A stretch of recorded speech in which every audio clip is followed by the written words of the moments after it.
Welcome to the cockpit. My name's Ryan and I'll be your pilot tonight. Boys and girls.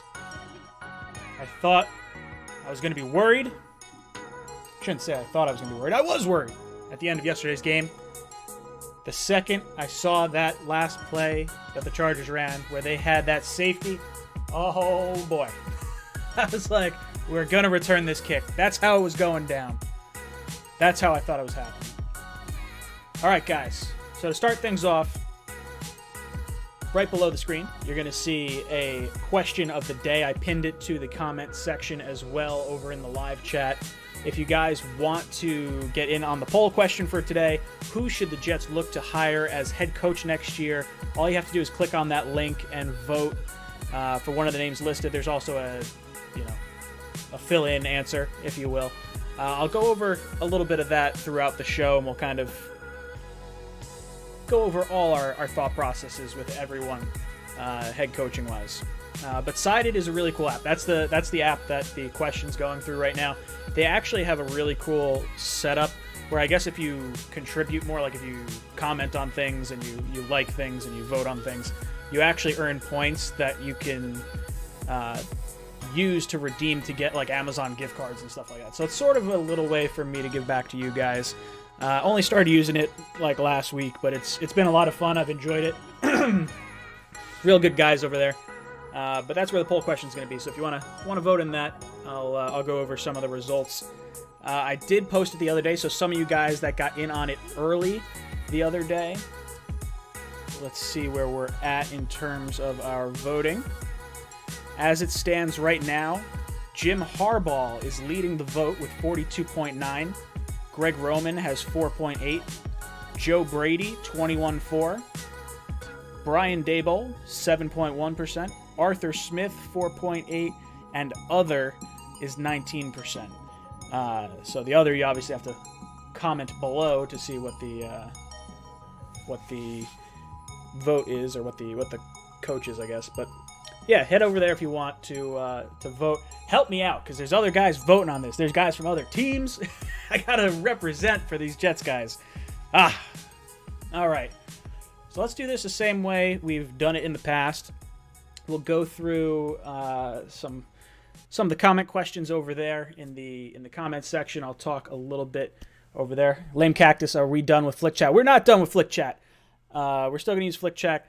The Sided app has decided to support the channel a little bit, so I wanted to follow along with them, but we will definitely do we'll definitely still use FlickChat. FlickChat's great for actually conversating in terms of like different topics. Sided's really good for like an argument almost, and it's limited time too. So like this poll that I have up is only good for 5 days, so you have to argue and like sort of show your, whether it be facts or your side of the conversation, and it expires in 5 days. So then you'll kind of see who the winner is for that. So very interesting. So if you guys are upset with all those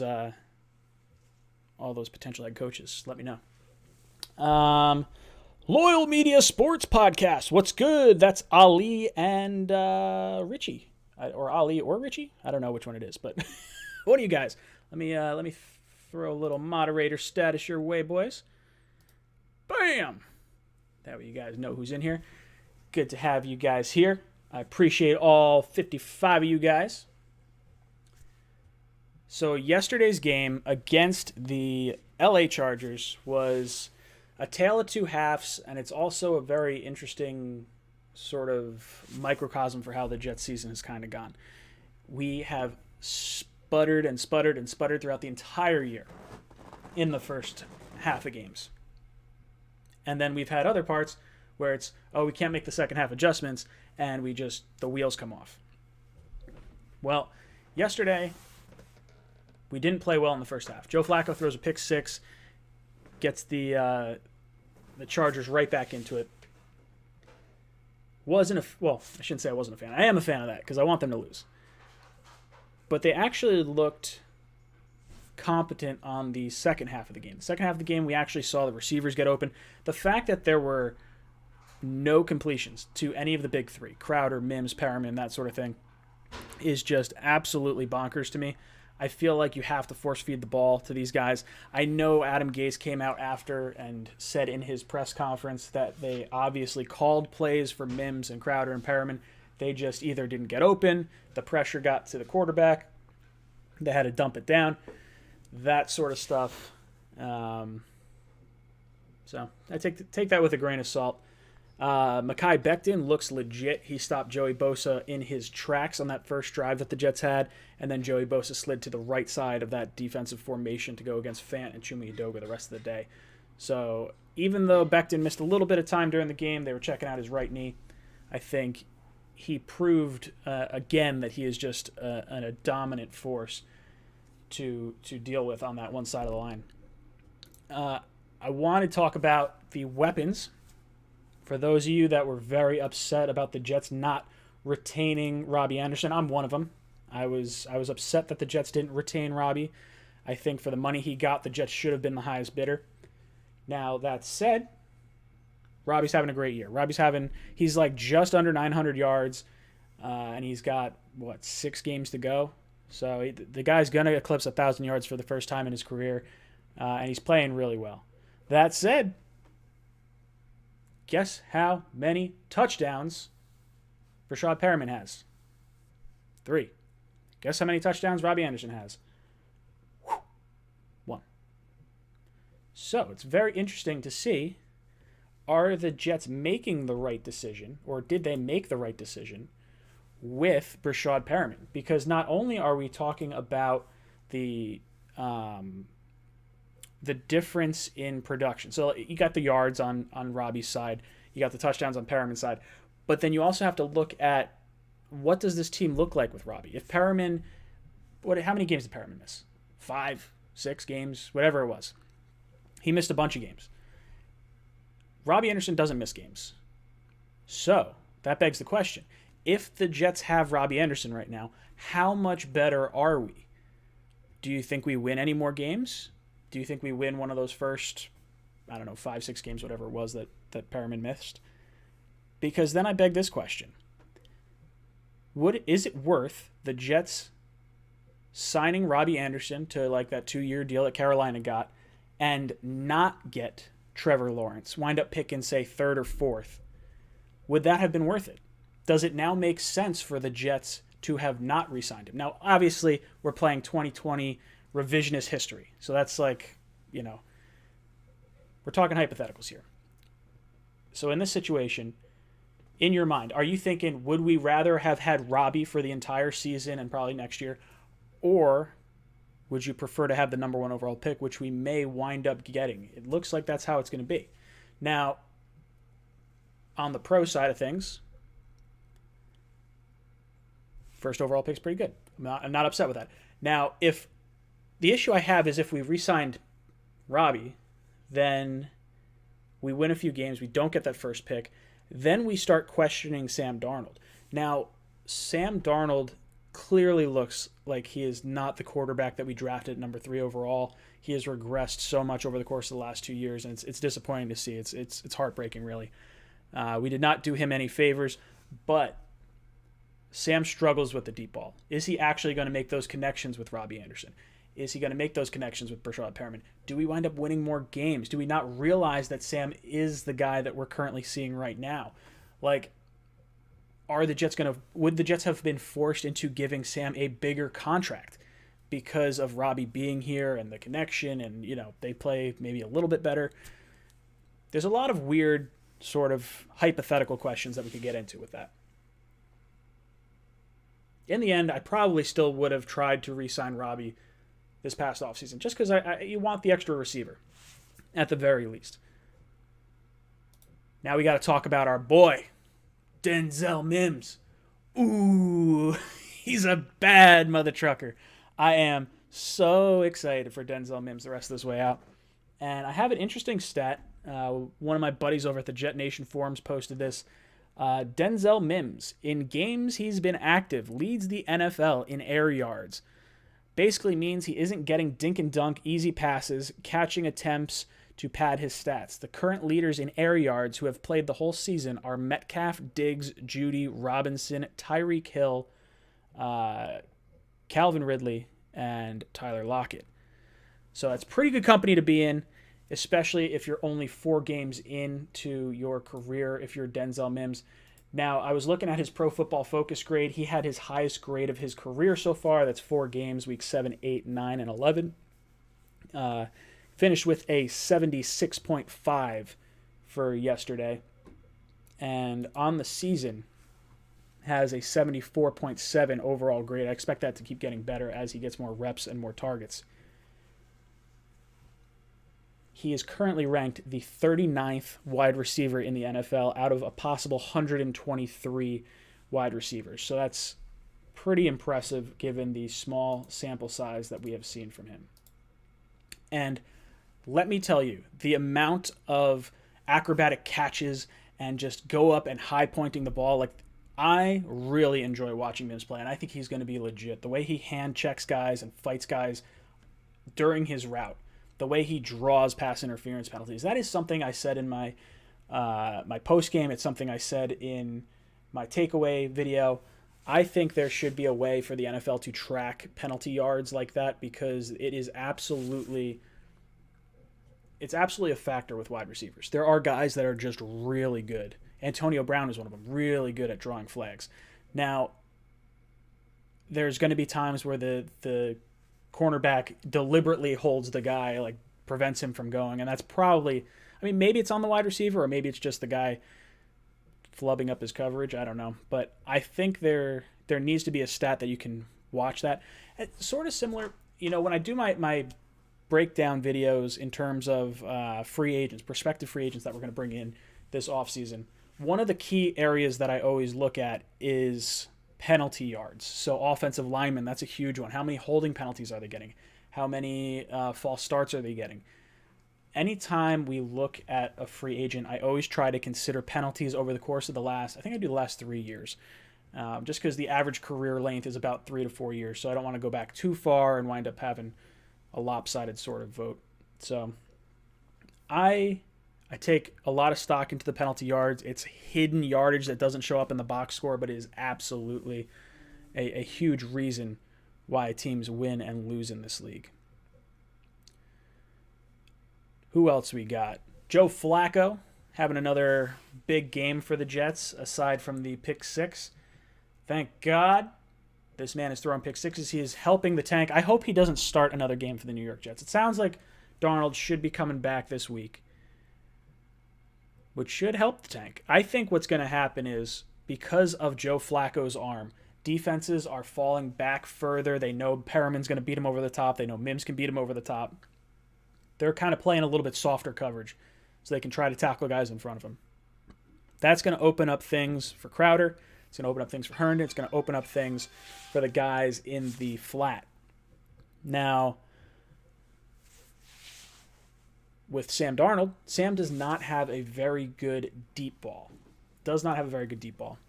And I think that's why this offense is stalling as bad as it is. It was built to be a strong arm, deep ball kind of offense, explosive offense, cause, explosive plays in chunks, really kind of trying to model itself after the Chiefs and some of the other high octane offenses. With, what do we have, 4 guys that run sub 4-4 or 4-3 wide receivers. You got Smith, Mims, and Perriman all running in the 4-3s. It's absolutely incredible. Now, we haven't been able to take advantage of it because Sam doesn't have the arm to get it down there. He can throw the ball real far, but he doesn't get the accuracy. The accuracy just has not been there. He winds up making boneheaded plays. That's where the interceptions come in. So I think with Sam starting at quarterback, I think we'll see this offense sort of regress back to where it should be. Also, keep in mind, the team we lost to yesterday in the Chargers, and even as close as it was, that was a 2-7 team prior to that game. So it's not like it was really a daunting task that the Jets were going up against. It's not like we're beating world beaters. The Patriots last week or 2 weeks ago, not a good team. Chargers, not a good team, at least right now. Like, Herbert's going to be really good. When I look at Herbert, I think, man, that could be what Trevor Lawrence looks like next year. Like, Trevor Lawrence has the big arm like Herbert. He's got the size like Herbert. He's got the running like Herbert. Only instead of Herbert running, away from the players he's running from, Trevor Lawrence is running away from Ohio State. He's running away from like all these like big time schools. The guy's fast. He has underrated wheels for sure.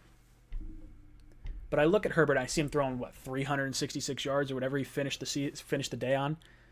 That could absolutely be Trevor Lawrence next year for the New York Jets. And I think it just takes a creative offensive mind. He's got to have time, because one of the things that you saw with Herbert is he had a ton of time, 2.5 seconds, 3 seconds, consistently. The Jets could not get a pass rush. That's why it's hard for me to kind of give too much crap to the cornerbacks this past week, because you have a bunch of young guys. You got Lamar Jackson. You got Bryce Hall. You got Arthur Millette. These guys are not going to hold their coverages very long. They're young. They're inexperienced. Millette's the most experienced, and he's in his 4th year. And it's not really all as a starter. So I think for me, I would want the Jets, the one defensive position that I really want the Jets to go after. Like, I like the idea of going after a cornerback, but more than anything, we need to get a pass rush. I want to bring in 2 edge rushers. Bring in, if you could bring in an elite one like a Dupree or a Matthew Judon, or, if you get Shaq Barrett or one of those guys. Someone that's a little bit younger, maybe a high-priced one. If you can get an older one like a Melvin Ingram, who's going to be like 32, I would like to bring in 2 free agent pass rushers, and I would like to draft one. The older of the 2 pass rushers that we get in free agency would obviously move on after the season or in a season or 2, whatever. So that way Zuniga or Huff or insert whatever edge rushers we've brought in can now develop. But I do think the edge presence is huge. I think if you get that pressure off the edge, I've said it before, if you get pressure on the quarterback, you don't need to get sacks, but if you get pressures, there is a statistic that Pro Football Focus put out a few years ago at this point. There was a stat saying if you get pressure on the quarterback, the average quarterback rating goes from what a Big Ben quarterback rating is down to a Blaine Gabbert. That's what pressure causes for quarterbacks, and that is something that the Jets just have not been able to do without getting creative with blitzes and running stunts and all that sort of stuff. So I would love to see them add some edge rushers to this team. I don't think there's another defensive position I want more, at least not this year. You could talk me into cornerback to like draft and whatnot, but edge rusher is the one spot that I really want to see, because that makes your job so much easier for a corner. If you're getting after the quarterback and he's got 2 seconds to throw rather than 2.5, 3 seconds to throw, your cornerbacks don't have to cover that long. It's going to make them play a lot better, or at least appear like they're playing a lot better. I think that's where a lot of our issues come in with our secondary.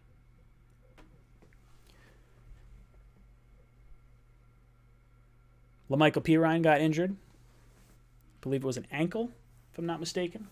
He was running pretty good. He was getting 4 yards at a clip until he got knocked out. So I want to see more of him. I want to get a bunch of reps. Watching Frank Gore run, while I do like the guy, I really don't want to see him, get the lion's share of touches. It's just not something that really gives me the warm and fuzzies inside. God, who else are we talking about? Quinnen Williams. Henry Anderson had a pretty good game. I still want to cut him after the season, but I do think he had a pretty good game for us yesterday. He had the blocked punt.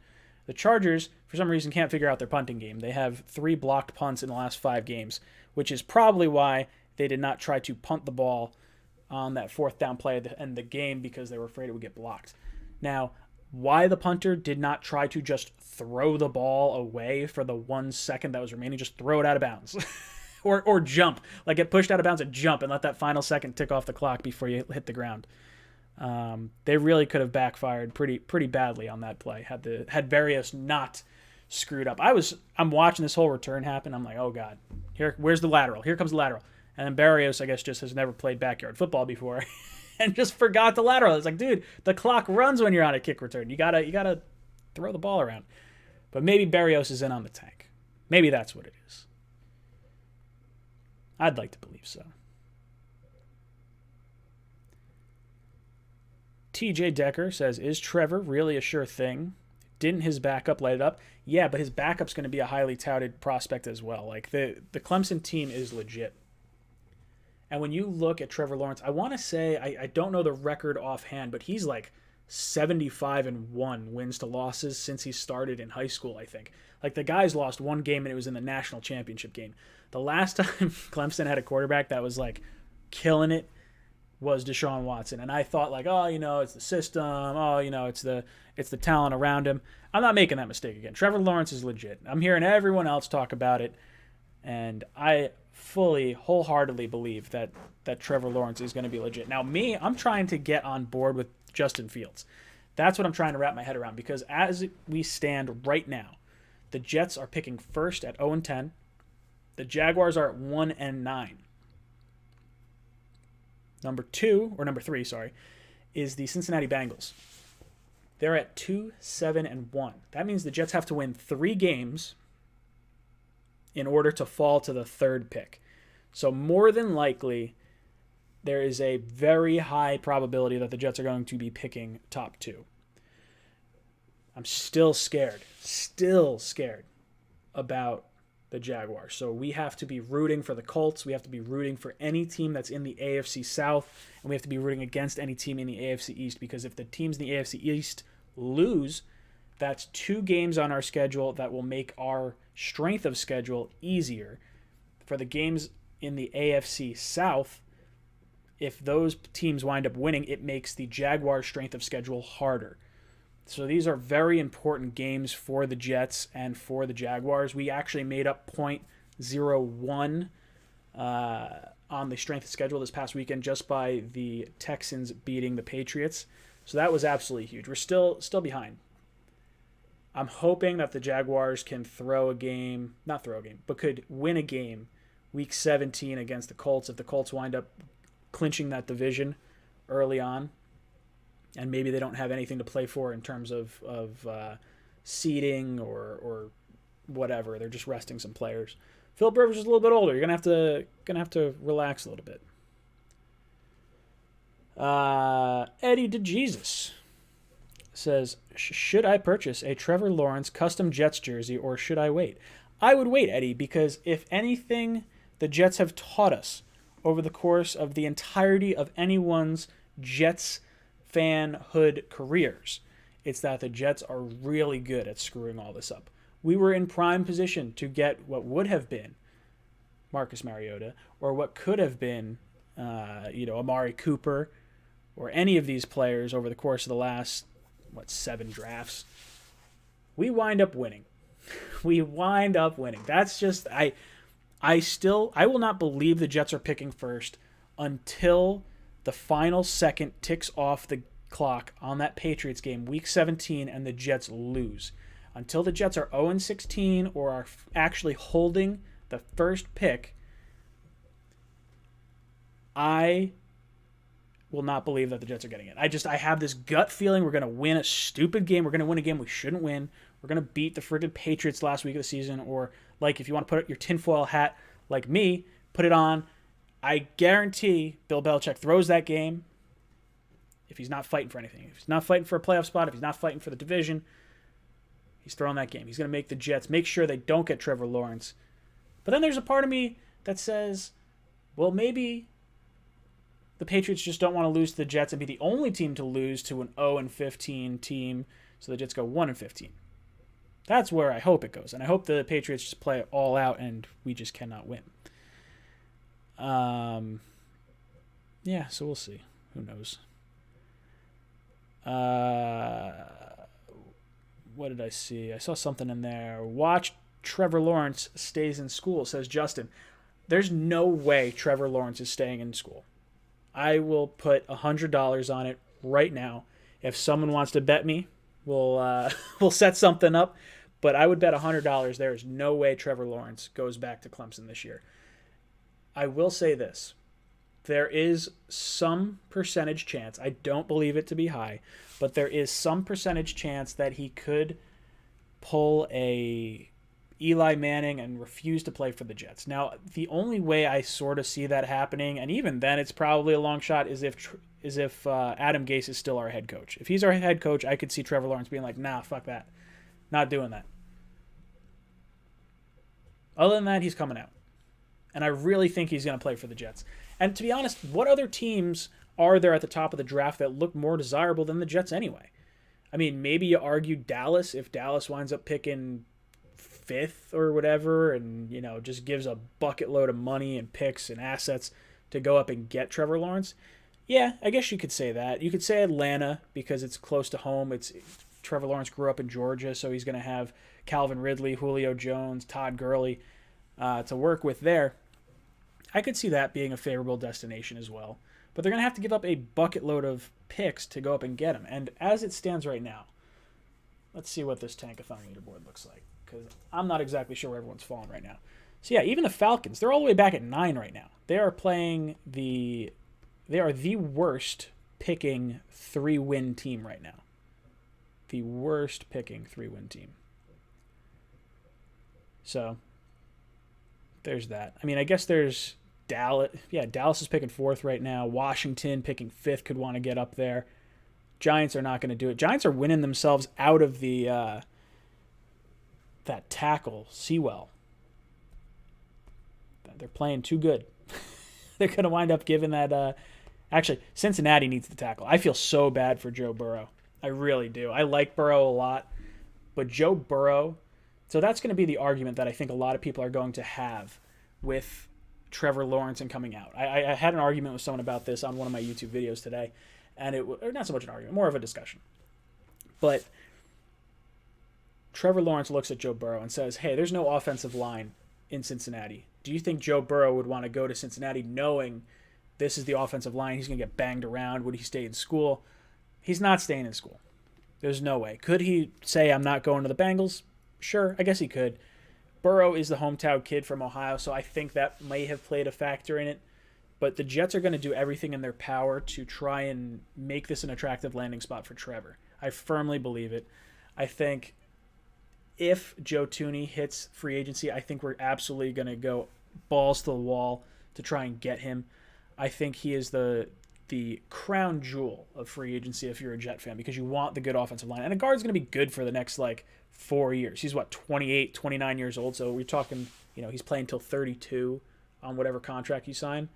He'll be fine. Dude doesn't miss any snaps. He's healthy. He's a leader. He plays all over the offensive line, and he doesn't get penalties. It's the perfect Joe Douglas hire. There's no part of me that believes there's any other way that this could go if he winds up hitting free agency. RJ McPott says, what current head coach on the hot seat would you look at for our soon-to-be offensive coordinator and defensive coordinator vacancies, assuming Eric Bieniemy or Joe Brady doesn't pick their guys? So for me, as far as head coaching goes, I want Joe Brady first and foremost. I think he is a very forward-thinking offensive coordinator, and I think he would be a good, talented head coach. Now, he doesn't have the head coaching, I don't know, he doesn't have head coaching experience from college or anything like that, but I don't know if you necessarily need it. I think if you can bring in a guy that can solely focus on the offense, then I guess you possibly have this. Like, if Joe Douglas knows we're focusing on the offense, could you, in theory, go with more of a gritty defensive type head coach and have the young offensive mind be the offensive coordinator? Now, I don't see that really being an option, because if Joe Brady's leaving, he's going to be a head coach. If Eric Bieniemy's leaving, he's leaving to be a head coach. So I think you're going to have to go with the head coaching route for the offensive side of the ball. Joe Brady's the guy I want. We could talk about Jim Harbaugh. I think it's an interesting option because the college game and the NFL game are two totally different games. You're not really recruiting players in the NFL. You're more so drafting players and signing them for money. If you are in college, you are more so trying to recruit. And Jim Harbaugh just is not a great recruiting class. Not a great recruiter overall, I think. I think he doesn't... I think his personality is very tough to deal with for a college player, which means for a head coach in the NFL in this particular era now, I feel like that might be tough because all our players are going to be really young. You want guys that want to fight for your head coach. As long as Jim Harbaugh can be a guy that motivates guys, that's what I want to see. I really want to see him play, or I want to see him motivate the players. I want to see him groom players. Here's a weird situation. What happens if we get Greg Roman as our head coach? And then Jim Harbaugh's like, I'm done with being a head coach. I'm sick of this crap. I want to take a back seat. I'll be offensive coordinator. You take an offensive coordinator, Jim Harbaugh? with head coach Greg Roman. It's interesting. Greg Roman was the offensive coordinator for Jim Harbaugh while he was at Stanford and while he was at San Francisco. So they have the connection there.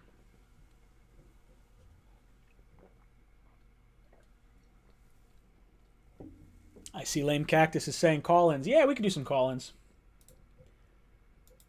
Let's see. Let me get up the Google Voice. I don't think I've done call-ins in quite some time. So let's see. Let me hide the comment question. Sorry, what are you asking? My Google is talking to me right now. Where's the little phone? Bam! Phone number is on the screen. I want to hear from you guys what you think of the Jets' loss to the Chargers. And also, don't forget the little pinned comment up in the chat, in the live chat. Who should the Jets hire as their next head coach? Click on that link. Vote on the poll question of the day. We're just trying to figure out what you guys think, who you want. And if you kind of argue and show your side of the discussion on that poll question in the comment section there, you actually get an opportunity to win Amazon gift cards. So it's kind of cool if you want to take place in that. It's not through me, it's through Sided. It's a really cool app if you guys want to get into some discussions. This discussion ends in 5 days, so we'll see who the winner is at the end of those 5 days based on how many likes they get on their comments. But, boys and girls, the phone lines are open. So if you want to talk, let's shoot the shit. I see some phone calls coming through, but they're not popping through volume-wise, so give me a second. Ooh. Who we got? Call from Bernard, North Carolina. Bernard from North Carolina. How you doing, brother? All right, Ryan, how you doing? Long time no speak. Yeah, it's been a long time. How you doing down there? Oh, pretty good. Same old, same old. You know, things haven't gotten back to normal, but they got some new workforce down there at the airport. We're doing the meal kits now, so that's keeping me employed, and I'm so grateful for that. Nice, yeah. Yeah, as long as you got a job, that's really, more than a lot of other people got right now. So you got to count your blessings for sure. Yeah, that's right. So what's on your mind? What are you thinking about the game we had yesterday? I think we played the best game that we played in quite a while. It was good to see a spirited effort, and that's really what I want to see, along with, of course, the tank. I'm down with the tank for Trevor. You know, I've always been a big supporter of Sam Darnold, but the reality is, with the rookie salary cap, we can't take a chance on throwing him a big contract because we really still don't really know what he is. So I'm down with taking Trevor Lawrence and hopefully firing Gates and get ourselves a new head coach and give ourselves a fresh start. So I'm ready to start winning because I see what's happening with the rest of this AFC East, and I'm very uncomfortable with it because the Buffalo Bills are pushing up to dethrone the Pats and be the heir apparent, and then you're looking at Miami. But we got to get it together. Yeah, I mean, you look at Miami and Buffalo are two really scary teams. The nice thing about Miami with them losing yesterday is they're probably going to play pretty pissed off, and they're going to come for blood against the New York Jets. At least, fingers crossed. Let's go to 0-11 here. But yeah, I would say the Jets' biggest opponent the rest of the way out is going to be themselves. If they wind up winning a game here or there, it's going to crush all of us. At least we have that little glimmer of hope at the end of the tunnel that you can see that teeny tiny ray of light, and it just says Trevor Lawrence on that beam of light coming through. That's right. Because we get that top pick, there's a lot of possibilities, hopefully, to try to attract a head coach. And then if Trevor decides he doesn't want to play for us, we could trade that pick, Sure. Yeah. Look, Walker type package. Yeah. And that's just it. The first pick is so important because you either get the generational talent or you trade out of the pick and get a haul, and then you figure out the quarterback thing after that. You just load the team with a bunch of talent. Oh, yeah. And then there's going to be a plethora of free agent talent available. Like if for some reason Trevor Lawrence was not going to play for the Jets, I think there's other options. Like I don't really like Jameis Winston, but he's young enough and could be hungry enough. He doesn't seem like he's going to be the answer in New Orleans. I think that's somewhere that the Jets could look. I think he's a little too boneheaded and causes too many turnovers for Joe Douglas to really want to consider him. But anyone that's a younger quarterback, I think, could be on the table. But you know what I say? What they should do, possibly go on and trade the pick load up, try to get that Herschel Walker type package. They can look toward 2022 with 3 first rounds, multiple 2s, maybe multiple 4s. We'll have the package we need in just the first round to make a move and get our quarterback. Then we can speed up our rebuild because we're going to need to go and get it together now. See, the nice thing is, progressive. If we get this first overall pick, Trevor Lawrence is as close to a lock to be the first overall pick that you could really get. Like, if you trade that pick and now the players you draft are not, if they're not hits, if you're not drafting well, you have a college season that's going to be very difficult to try and scout players. So would you want to have a bunch of draft picks and risk it during that, or would you want to take the sure thing and still have a bunch of draft picks? Because you got to remember, the Jets still have another first-round pick. They got a second-round pick. They have 2/3, a fourth, 2/5, and I think they have 2/5. I'm pretty sure it's 2/4, 2/6, whatever. Yeah, you're right. But they got a bunch of picks. I really like Trevor Lawrence, but the biggest concern I have is the state of this offensive line. It's not like it used to be. It's not like what Mark Sanchez had when he came. 100%. He had a top-notch offensive line. I don't want to repeat the mistake we made with Donald. We didn't surround him with the supporting talent. It really stunted his growth. Mm-hmm. Yeah, that's just it. Like, you got to make sure you surround him, and you have to have that, at least some weapons, and you got to have an offensive line in place. Now, I think this offensive line is significantly better than anything Sam Darnold has played with over the course of his 3-year career here. I think Becton's legit. I do think Van Roten is playing better. I think Fant's played pretty well, all things considered. I do think we need to figure out our left guard. I can't for the life of me figure out why Cameron Clark's not starting right now. I don't know if he's still on IR or if he's just not playing well, and that's why they're not starting him. Position is not as hard to evaluate. And, the guards, they play in a phone booth, and it's not it's a different kind of assignment. So I think it'll be easier, probably second, third round, to find us a better than serviceable guard prospect. What do you think? Yeah, I think it's easier. I don't want to say it's easier to get a guard, but you can get a guard in like the 3rd, 4th, 5th round of the draft, which is right where Cameron Clark was selected. For me, we have so much cap space this offseason. I'm going 110% after Joe Thuney if he hits free agency, or maybe Sheriff or one of these other guards from around the country. I think that's one of the biggest spots we have to fill. I'd rather roll with McGovern for one more year and just kind of see if it's the offensive scheme that's throwing him off. But Bernard, you are out of time. And you are going to be ejected from the cockpit. You're out of here. Thank you so much, dude. Love having you on. Let's see. I'm going to try and give Ali a call. So, Ali, if you're listening, pick up the phone. Because I see your name pop up in the thing. So, I'll give you a call. Ali from Loyal NY Jets fans. Let's see. He may not pick up. I don't know if he's going to know this Google number. Let's see. He's not going to pick up. I'm going to be like, oh well.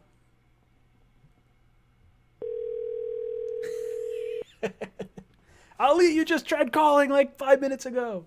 Your call has been forwarded to an... What a jerk. What a jerk. No, it's cool. Guys, get your call-in questions. We'll talk what you guys think were the important parts to this whole Jets game, the Jets loss. What do you think about Denzel Mims? What do you think about Perriman? What do you think about Flacco? Mekhi Becton? We could talk about Trevor Lawrence. Got so many things we could possibly talk about. Call from Vinny, what's good, brother? How you doing tonight? I'm doing good. How are you doing?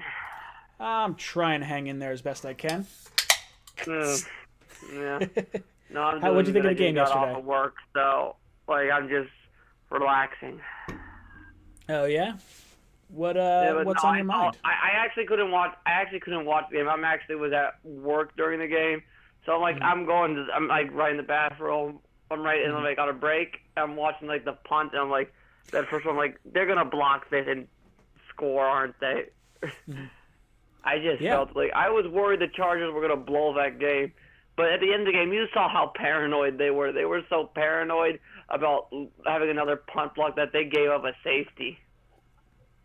Yeah, I mean, it's baffling how bad that the whole interaction from, what was it, 3 minutes? Well, not even just special teams, but for 3 minutes of that, or the last 3 or 4 minutes of the game, whatever it was, the Chargers come out and they throw 3 passes. Why aren't you running the ball? Try to kill as much clock as you can. And then the Jets I will say they this give to the ball back. Chargers There's 1 fans. second left.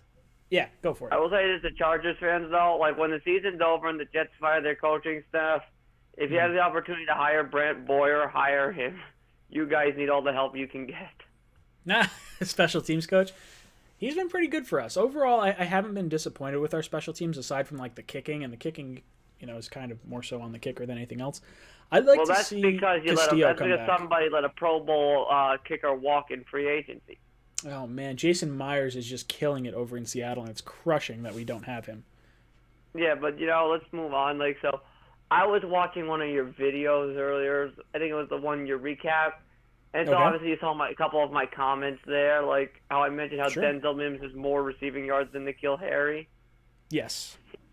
In like 4 games, man. N'Keal Harry's a bust. Terrible. He has been a bust of a receiver since being on the Patriots. You mean like the other 21 wide receivers Bill Belichick has drafted and whiffed on? Yeah, look, he has been not a good drafter his entire career. He's hit on players, but he gets the most out of players in weird spots. It could be free agents. It could be, when they get free agents, it's guys looking to try and get a Super Bowl ring, or at least it was when they had Tom Brady. It's generally undrafted free agents and roster cuts or trades where he makes his success. He's not good at drafting whatsoever. Mm-hmm. Yeah, no. Like I was saying, I was commenting on this video and I was talking about how Adam Gase is going to be gone after this year, and it's like there's a couple pessimistic Jets fans in your comment feed talking about how somehow he'll stay. And of course they were led by none other. Of course they were led by none other than Dark Demonic. Dark is a very cynical Jet fan, but he's. But yeah, so here's what he said. Here's what he said. He said like that they'd keep Gase because they can just sell tickets to non-Jets fans. And so this is what I had to. I did see that. This is what I had to say to him. You really think non-Jets fans are going to be able to afford to travel to Jets games after a global pandemic, an economic recession, and a housing crisis? 100%. You could get like a $30 ticket to fly across the country right now. It's going to be super cheap to go to games. No, it's going to be. Yeah, look, as soon as tickets come back on sale. Here's the thing. But here's the thing. Like, travel's going to be down for like the next few years. So and if travel's down, that means the amount of fans traveling to games is down. So there's going to be less road fans. So they can't sell. They're not going to get a bunch of road fans next year going to Jets games. Like, if you lost, how much money do you think you lost this year because of COVID? In terms of like the Jets, or like me myself? In terms of yourself, how much money? I didn't lose that much just because I work in golf, and rich white guys love playing golf, so I wasn't even laid off that long. I was only laid off for like 5 weeks. And at that point, the New Jersey unemployment plus the check the government was giving was like really comfortable. so I actually didn't lose that much. But there's going to be I'm a bad example. There's a lot of people who lost money this year. You think they're going to be able to afford to go to a lot of road football games, and you think they're going to pick the Jets game to travel to? Sure. Yeah. No. Well, it might be an easy win. Who knows? Maybe they want to see Trevor Lawrence. You never know. Yeah, but no, I'm looking forward to get the season over with, draft a quarterback, and like I found this article apparently, which I found interesting. It was close. You're ready. I love that you found an article interesting, but you ran out of time and you have been ejected from the cockpit. Ooh, Ali tried calling again. Ali, you got to put the number on the screen in your phone, so that way you understand who's calling you when I call you. John Mulkey. John, what's good, brother? How you doing tonight? Hey, Ryan, how's it going? Great show. Pretty good. I'm hanging in there. Thank you. What's on your mind? Not much. Who do you think is going to be in charge, Woody or Christopher Johnson? I think it's going to be Woody. I think when Woody comes back, I don't know when he's supposed to come back, but I would bet at the end of the season. Like I think Gase is in on this tank with Douglas, with Chris Johnson. Woody comes back, he takes over the reins and says, Gase, sorry, wiping the slate clean. And then that way Chris Johnson and Joe Douglas don't get their hands dirty. That's kind of my guess. But then I think Woody will let Joe Douglas make the decision on head coach. I think he'll be in the room. My concern My concern with Woody Johnson is I think he really likes Jim Harbaugh. And I don't have any evidence for this at all. But I think he's going to like Jim Harbaugh because of the NFL success he's had, the really big popular name. I think there is a lot that, sort of surrounds him. The last top quarterback prospect in Andrew Luck came from Harbaugh's program at Stanford. So does he want to pair Trevor Lawrence with him? I think there's going to be a lot of pressure to go that route. He's looking to make a splash with the fans, definitely. Correct. Yeah, that's what I'm thinking. Definitely. Well, I love the show, man. I watched your video when we drafted Darnold the other day, man. When you watch that now, it's so sad to watch. I'm still like, I love Sam Darnold. I really do. And I hope he goes to a good team because I want him to get another chance. I think we did him dirty and did him just a terrible disservice. We did. It's sad. It really is, but he'll bounce back. He's a good kid. Yeah, for sure. Now, let me ask you this before you jump off. Who do you want in free agency? If you could pick one player to get, who do you want the Jets to go after? Oh, boy. Definitely a number one receiver. I think that's where I'd go to. Receiver and edge rusher are the two guys that I'm pushing hard for. Yeah, edge too is definitely. We haven't had one since Abraham. Oh, it's been brutal. But it's been absolutely terrible. I'm glad for shows like yours because I moved to Florida early in the year, so this is how I get my New York information. So. Oh, I'm glad. Whereabouts in Florida are you from? Or not from, but where are you now? I'm living in Port St. Lucie now. I was in Suffolk County. So. Very cool. I have a lot of family down in Florida right now. I grew up in Warwick, New York, and then my whole family moved down to Florida. They're in Tampa, Sarasota, Fort Myers, Fort Lauderdale, all over the place. I couldn't have timed it any better. But good stuff. Anyway, love the show, man, and enjoy. Take care. Awesome. Thank you so much. Bye. I appreciate the call. Call from Jack. Hey, Jack. What's up, dude? Welcome to the cockpit. Hey, man. How's it going? Hanging in there. What's on your mind? I had an interesting question just watching your stream tonight. Sure. If you are Joe Douglas, out of all the New York Jets YouTubers, who is your new coaching staff? Ooh, if I'm Joe Doug, if I'm making a coaching staff based on Jet YouTubers, is that what you're saying? Yeah. Ooh, that's a good one. Okay, so let's do this. Let's say I think I'm going to take Jet Central as my director of scouting. Wait, are you saying I'm the GM or is Joe Douglas the GM? No, you are. I'm the GM. Okay, so if I'm surrounding myself with Jet YouTubers, I think Ian over at Jet Central, he's pretty good with knowing a lot of the college guys. He's been to the Reese's Senior Bowl a few times, so I think he's got his pulse on the college game, or at least that's what it seems like. He would be my director of college scouting, or whatever Phil Savage does, basically in our organization. Exactly. I would say, I think I would take. God, I don't know. I think everyone really wants offense. That's what's so tough. Green Bean, I feel like would be the defensive coordinator because he's kind of long in the tooth and he's got that old school mentality. So I think that's where he kind of plugs in there. I'd probably take Matt as my OC. Yeah, I would take O'Leary as my OC, I think.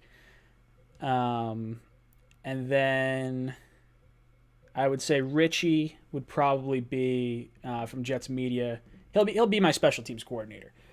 And then I guess I don't really have a head coach. I'm going to call myself the GM and head coach. Even though I don't make the best decisions. I have plenty of videos where I'm just I just butcher it. I was so high on Ja'Kai Polite. I was high on Sam Darnold. Oh, woe is me. What about you? Who would you pick? I don't know who I would pick. I think Matt's kind of got that Sean McVay vibe going to him. Okay. But then I do like Green Bean with that smash mouth old school kind of It's style. just you got to have that. You got to have your Wade Phillips, and Green Bean is my Wade Phillips. Exactly. No, I just love hearing you guys all collaborate. So I figured I'd see how you wanted to shake it out. Yeah, absolutely. It's fun. I'd like to try and get Jet Central on. I've tried getting him on a bunch of times. I just don't think either he doesn't like me or he doesn't like doing live streams. I'm not really sure which one it is, but either way, I'd love to have him on. He's a really nice guy. I've collaborated with him once and just kind of gone back and forth a little bit over the last few years. But I love having Matt on, Green Bean all the time. We've gotten really close, and then having Ali and Richie on recently was a lot of fun. Actually, you know what? If I'm talking scouts, okay, Joe blew it from Jets X Factor. That man is my head of scouting. He is incredible at breaking down tape. So I'll kind of side with that. Maybe I'm going with the Jets X Factor guys because, like, Nanny is awesome. Robbie Sabo's awesome. I'll get those guys on again. We got a bunch of guys. Ali could be in charge of marketing. That was good.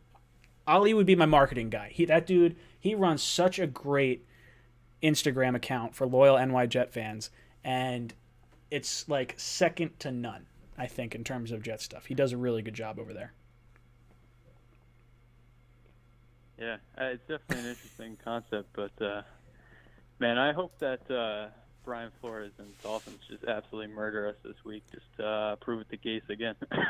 I want to just get spanked so hard on Sunday. Like I hope the Dolphins come out just angry because we had such a bad, or they had such a bad outing against Denver that they just come out and like gangbusters just rip us apart. Because I'm getting a little too, I don't want to say hopeful, but I'm getting a little too worried with Joe Flacco and how this offense has looked with all three wide receivers out on the field at the same time. And that has me a little concerned.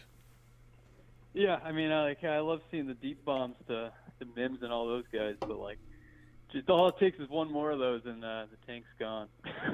Yeah, dude, I'm like absolutely horrified. If the Jets win one game, I think we have to go 0-16 because I don't see the Jaguars winning another game this year. Yeah, and I honestly think like going 0-16 would just be the way to send Gase out the door. Like, don't let him have another just little glimmer of hope. That's the last thing I need. I want no hope. I want Gase 100% gone as soon as the last second of that fourth quarter clicks off on week 17. But dude, thank you so much for your call in, and I will talk to you another time. Let's try and get Ali on the phone again. I'll throw him a call because maybe he plugged in my number now. I saw him try calling back, but I don't know if he's still around or not. Let's see if we get him.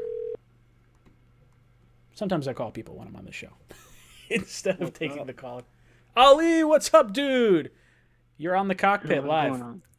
I saw your name pop up. I was like, oh, wait. And then I realized you definitely don't have this phone number because it's not my actual cell phone number. Yeah, I actually, we just did it live on Jets Media, so I was getting dinner, so that's why I didn't pick up. Oh, I got you. No worries. What'd you think of the game? What's going on? Not too much. I was concerned with everything that I saw. What was that? It was best case scenario. Oh, thank God. Yeah, it was an entertaining game that we still wound up losing. That's if I could have those games every single week. Best case scenario. I mean, we saw Denzel Mims finally do something in the second quarter. I mean, he's on over the ball. I mean, the offense looked good. Defense struggled a lot. I've seen too much struggling. Bryce Hall had a good starting debut. Mm-hmm. But yeah, I think the coaching came back in. That's why we lost. So. Yeah, dude, the amount of I don't know if you were here at the very beginning of the stream, but I read off a few stats. So Denzel Mims, in the games he's been active for, so the last 4 games, he leads the NFL in air yards. Basically means he isn't getting dink and dunk easy pass catching attempts to pad his stats.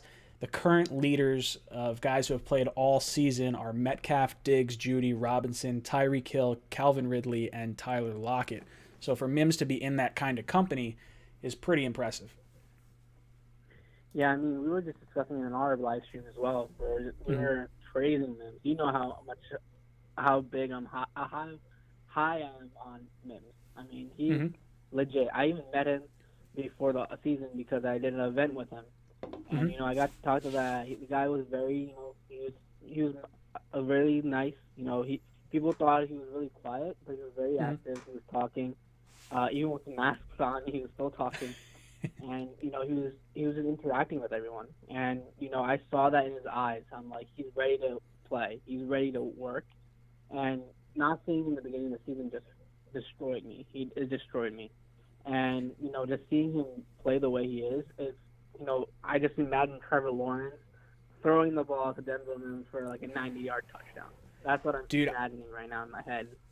I want it in the worst way. I'm just praying we complete the tank, go 0-16, get Trevor Lawrence, because I think the issue with Sam has been the lack of being able to push the ball deep. Like with Flacco, he's got a cannon for an arm, so you're able to get the ball down the field to Mims. You're able to get the ball down to Perriman.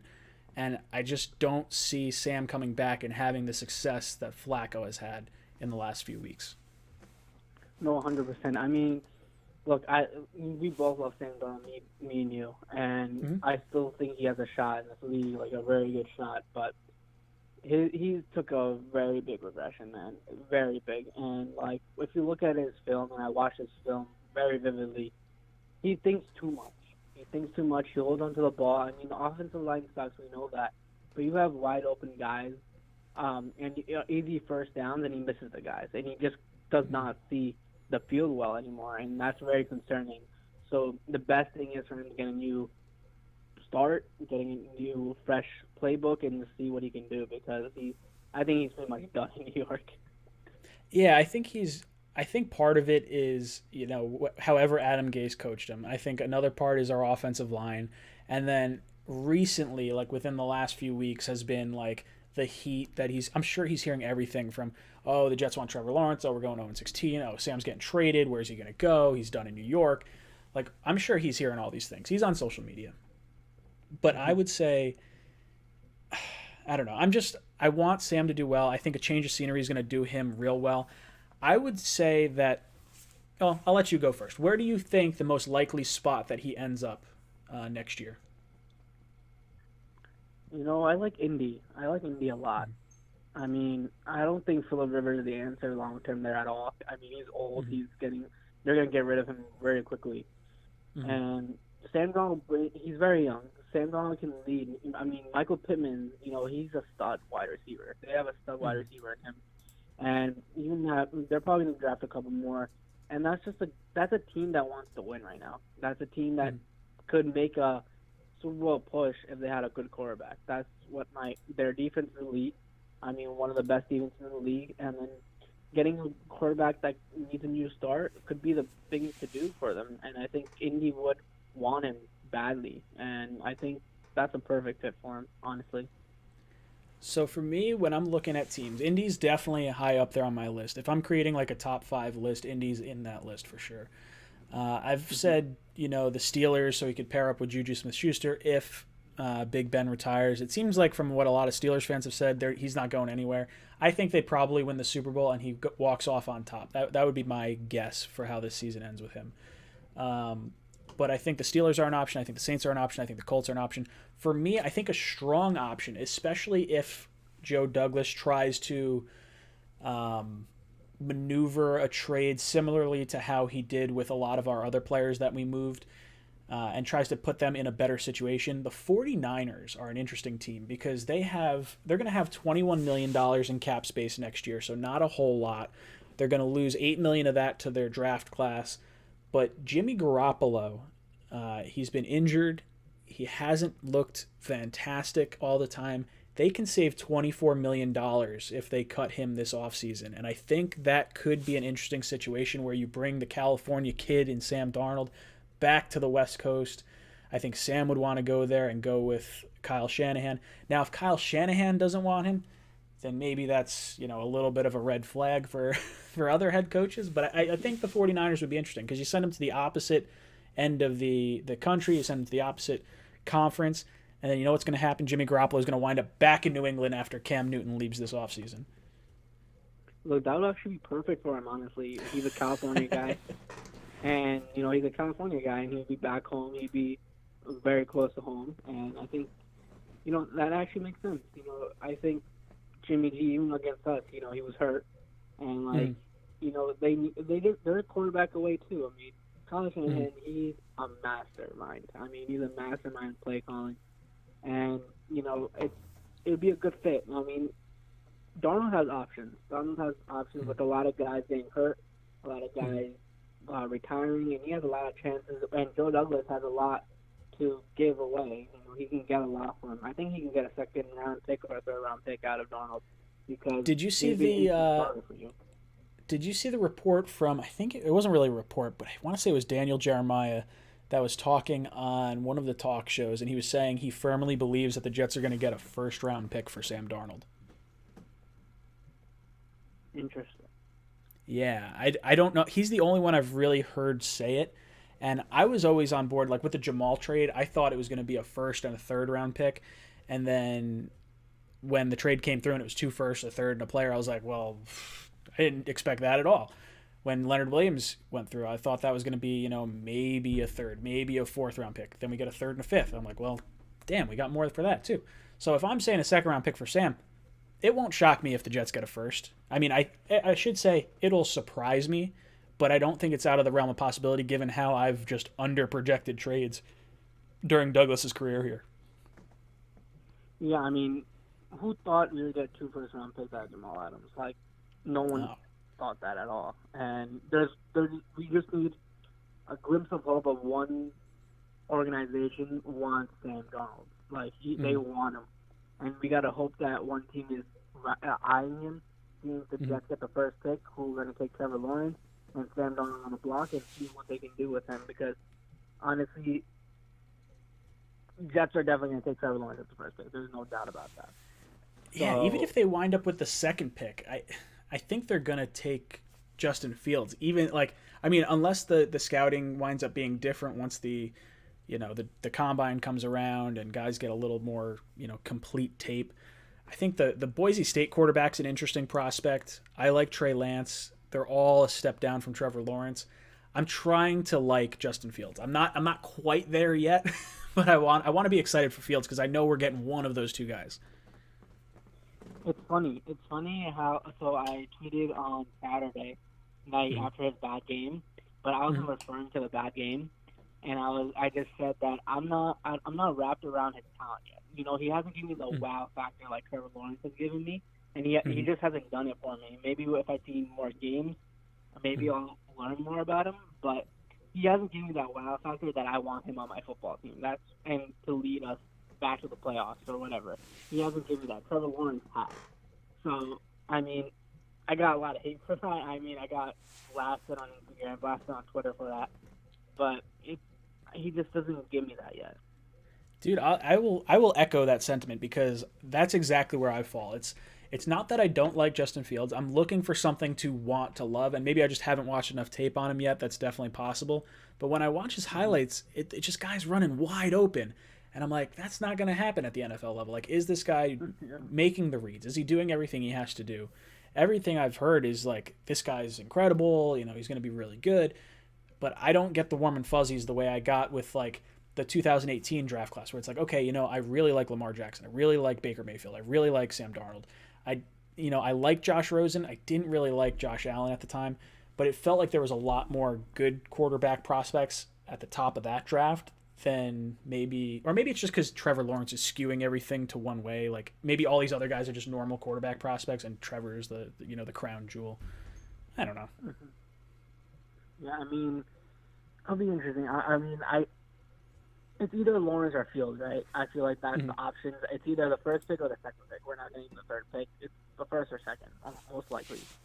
So we gotta wrap our heads around both prospects because it would be a Jets thing to win a game. It would be a Jets game. I remember I was watching your live stream actually. That's why I called you, and I saw you mention it. You're like, it'd be a Jets thing to win a game, and I definitely think that could happen. Week 17, that Patriots game. I am scared. I'm so scared for that game. Dude, if there's one game, if the Jets have to win one game all season, it's the Seattle game. That's the one I want to win. I'm hoping the Jaguars can win a game before that week, because I would love nothing more than to just cheer for an all-out win and just stomp Jamal into the ground. But I'm terrified of Week 17. I think there's a real good shot Belichick throws that game in some weird, wonky sort of situation where he's like, oh, you know what? I'm going to play Stidham because we want to see what he has to do. And that's how I see it playing out. I think they're going to play Stidham because they're knocked out of the playoff race or they're in the playoff race and they've already clinched. The best thing that could happen is that they're fighting for a wild card spot and they have to get that game. I would love, I have a weird feeling like the Jaguars actually might win this week against the Browns. I don't know. I have that feeling that they I hope have so. some type of like effort. And, like they're a team that wants to like they play together, right? So like I feel like it would be like a kick return touchdown or something like that to win the game, and they win that. And I feel like they would rejoice over that. They play hard every game. I mean, they always go up by like 3 or 7 early in the game and then just lose it. So hopefully, if they win one more game, I'll be fine with a win against Seattle or Patriots. Yeah, as long as we have that little bit of buffer space. I don't need to go 0-16 as long as we just get the first pick. Like if the Jaguars can get one game and allow us fans to at least root for a win in one of our games, I'd be happy. Yeah, I mean, the best thing for us is, lose. It's the best thing to do. And hope Christopher Johnson has the brains of firing Gates. That's the only thing we can think about. And I'm telling you, what's going to happen is Woody's coming back, and then Chris Johnson and Joe Douglas were both in on the tank with Adam Gase. They're like, hey, we're going to get you Trevor Lawrence. Woody comes back. They know he's coming back. They're playing like this. They're playing dumb. Woody comes back. He's going to say, hey, Gase, you're out of here. I'm taking control. What was that? The thing about Woody, though, he's not going to come until late January. That's when he's supposed to come. But they may not hire someone until late January. Like, I think they're going to... They can wait on firing Gase. As long as they fire him prior to when Trevor Lawrence has to make his decision to come out. I think he's still coming out either way. But they may wait, depending on who they want for a head coach, for the playoffs to kind of wrap up. Because if they want Greg Roman and the Ravens wind up going deep, or the Bills, if they want Brian Daboll or Arthur Smith from the Titans, I think there's going to be a lot of opportunities for the Jets to sort of wait on that head coaching hire at least. I don't know. It's going to be interesting to see how they handle the Gase thing, if it's like immediately after the season, which I hope it is, or if they wait for Woody. Because you also got to factor in, like, Texans are going to be looking for a head coach, right? Falcons are going to be looking for a head coach. So it's going to be a lot of competition.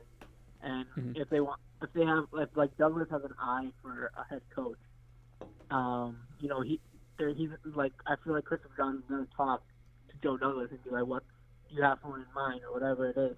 And if they want to pursue a guy, they don't want the Falcons or the Texans to get him, right? So, like, the only pitch that the Jets really have is the number one pick, and having Trevor Lawrence coming into your organization. That's the only pitch they really, really have right now that's confident for a head coach to come in and coach a team. So, I mean, it's going to be tough. For the next 2 months, it'll be very stressful.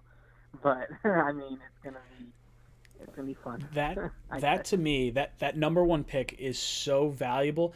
One, for Trevor Lawrence. Yeah, like, I get that. But what's more important is getting the head coach. You get the head coach, and you get the right guy in here. You get the best one. I don't want option 4 or 5. Like, I don't know how Adam Gase wound up being, like, the top guy on our list. I am assuming that's what it wound up being last year, because we were in, or not last year, 2 years ago, because we were in pretty good shape to bring someone in, because Sam was on the up and up.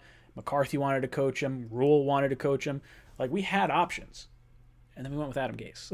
Like, this time around, I'm hoping that we can look as attractive as possible. The multiple first-round picks, even if we don't get the first-round pick, I think we'll still get a pretty good head coach, but it's not going to be our top guy. The top guy's probably going wherever Lawrence goes, because any of those teams at the very top of the draft are more than likely swapping coaches. Like, Marone's probably out at the end of the season.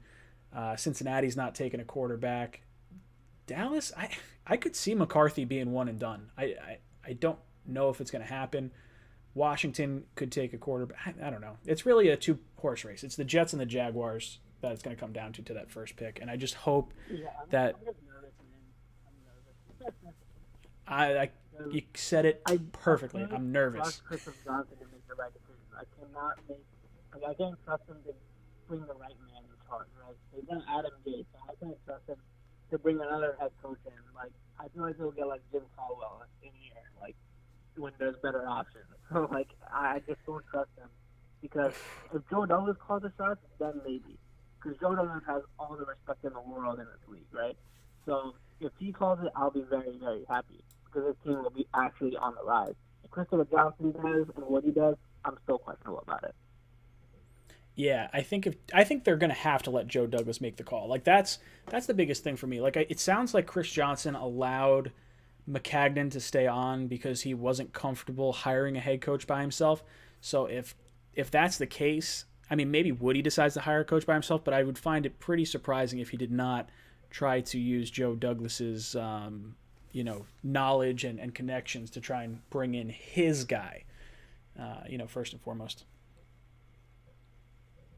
Yeah, for sure. I mean, it's going to be it's a thing that the Jets win the offseason every year, right? So I think it's going to be the same thing this year. Head coach search, free agency, $100 million cap space, and then we got like mad draft picks. So I think it's going to be a fun offseason. It's going to be a stressful offseason, but that's when we are busy. Me and you are going to be very busy during the offseason. So it's going to be fun. Absolutely, it's nothing better for Jets social media guys and YouTube guys and everything than the Jets getting the first overall pick and us just making a ton of content with free agents and everything like that. Guys, that is Ali from Loyal NY Jet Fans. We'll have Ali on the show again coming up in the next few weeks here. Ali, thank you so much for calling in, brother. I'm going to get to some more calls. Yep, for sure. Have a nice night. Take it easy, brother. All right, boys. That is Ali from Loyal NY Jet Fans over on Instagram. If you want to follow him, he does an absolutely great job in the breaking news. And if there's one Instagram account to follow in terms of Jet stuff, aside from Jets Talk 24/7, it's Loyal NY Jet Fans. Call from Scott. Scott, how you doing tonight? Welcome to the cockpit. Hey, what's up, Brian? How you doing? I'm hanging in there, trying to stay positive and keep my fingers and toes crossed that we just keep losing. What's on your mind? Same. Coming into this game, I was kind of nervous actually because I felt like there's a big chance we could actually take down the Chargers.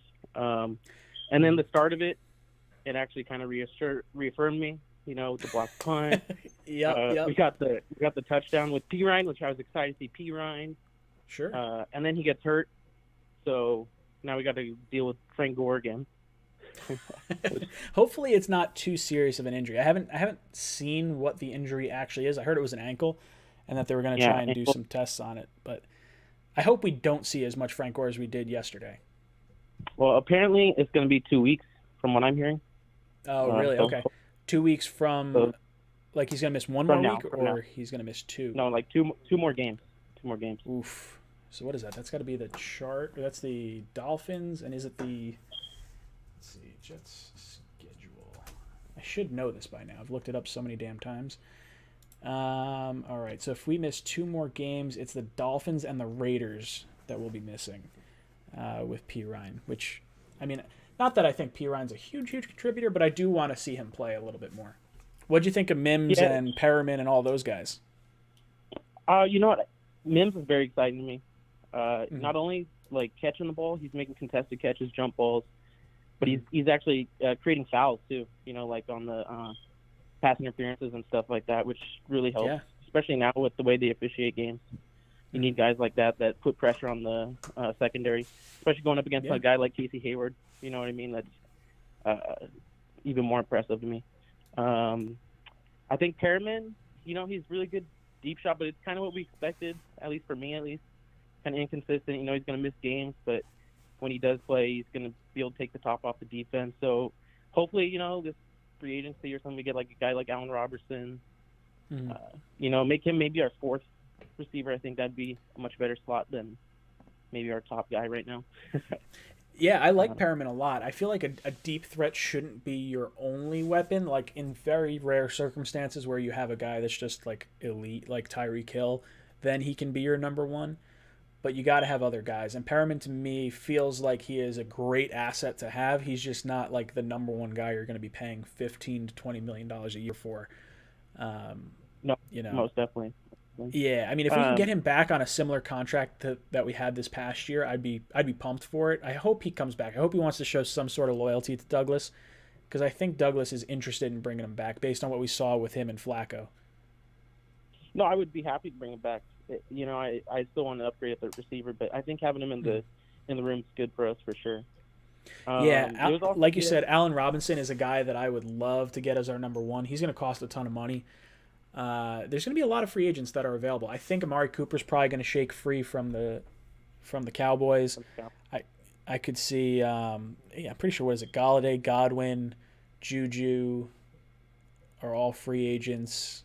I think Curtis Samuel from Carolina is a free agent as well. Maybe who's the other receiver from the Cowboys? The one that everyone was talking about us getting. Not CeeDee Lamb, Gallup? but Gallup. Yeah, I'm pretty sure he's a free agent as well. So there's going to be a few options for the Jets in free agency. So I don't know if it doesn't seem like Joe Douglas is like a go out and get him kind of spend a lot of money kind of guy, but he also didn't have $100 million in cap space going into a year where he may very well have the first overall pick.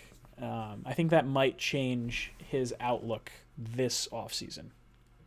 Most definitely. No, Joe Douglas has definitely made some good value, signings, which does make me hopeful, in the coaching search and stuff like that. Because for me, I'm not a big fan of the Harbaugh making that splash move. I like guys like Joe Brady, somebody like that. That's gonna go in here and not make the headlines, but actually have hope for the future and a better outlook. Because this tank is important. It's all about the future right now. Yeah, it has to be. And you got to look at the young guys. The cornerbacks are exciting. Like Lamar Jackson and Bryce Hall, while they got smoked yesterday, I think if you start adding edge rushers, they start looking a little bit better. And they're getting valuable playing time right now. Like, that can't be overlooked. If you have just a terrible defense, they're going to give up points and get playing time. It's basically assuring you're going to lose while also building towards the future.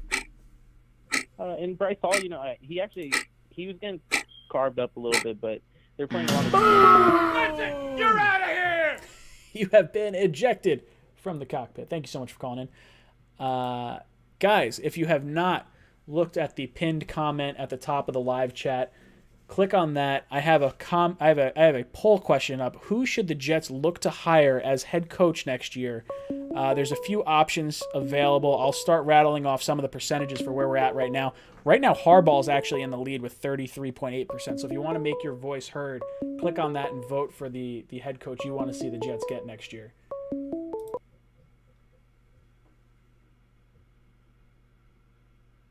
I picked up the phone. What happened?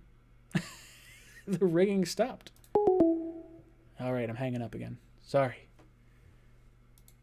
Tried to answer the call. Tommy goes, WTF is with the chicken. It's the cockpit. Cock. There's a chicken. It's a rooster. Call from Joe. Joe, what's up, brother? How you doing tonight? Hey, Ryan. How you doing? Long time. Yeah, it's been a while. I feel like I haven't had a good call-in show in at least a solid 2 or 3 weeks.